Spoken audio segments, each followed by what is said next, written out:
আসসালামু আলাইকুম রহমতুল্লাহ। আমি আজকে গ্রামের সময়ের কিছু কথা বলতে চাই। যারা আমরা গ্রাম থেকে শহরে আসি গার্মেন্টসে চাকরি নেওয়ার জন্য, তাদের জন্য একটা কথা বলি আমি। তো অনেকে ভাবতেছেন যে আমরা তাই গার্মেন্টসে চাকরি করবো, হয়তো কেউ BA pass, honours, masters complete করে আছে, কোয়ালিটি চাকরিতে নেওয়ার জন্য ঘুরতেছেন গেটে। আমি আজকে গেটে অনেক দেখলাম যে কয়েকজন অনার্স পাস ছেলে দাঁড়িয়ে ছিল। তো একজন অনার্স পাস করে 14-15 হাজার টাকার একটা স্যালারির ফিক্সড বেতনে আপনার 8টা থেকে 5টা পর্যন্ত ডিউটির জন্য ঘুরতেছে অনার্স পাস করে। আর আমি বলবো তাদের জন্য, ভাই আপনারা অনার্স না, শুধু এসএসসি পাস বা ইন্টার পাসকে আপনারা কর্মতে যোগ দিবেন।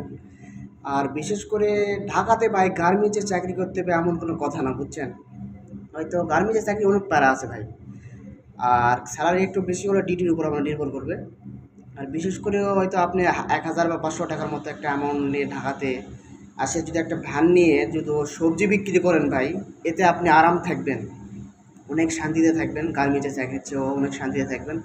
আর এটা যদি না করে যদি আপনি যদি একটা রিক্সা চালান আসে ঢাকাতেও, আপনি আলহামদুলিল্লাহ ভালো থাকবেন আমার জানা মতে।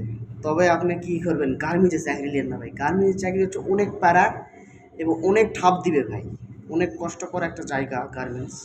ওই যে 8টায় আসবেন, বাসায় কয়টায় যাবেন এটা আপনার ইনসিওরিটি নাই ভাই, এটা আপনি ইনসিওরিটি কেউই দিতে পারবে না, একমাত্র আপনার প্রোডাকশনের উপর নির্ভর করবে, বুঝছেন? গার্মেন্টসে আপনারা আসবেন না।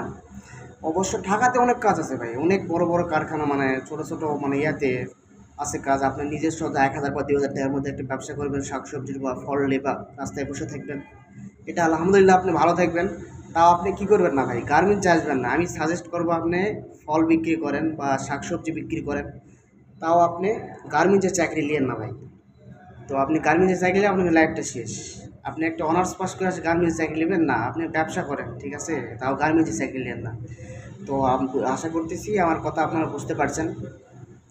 তো আমি আপনাদের সাজেস্ট করবো ভাই।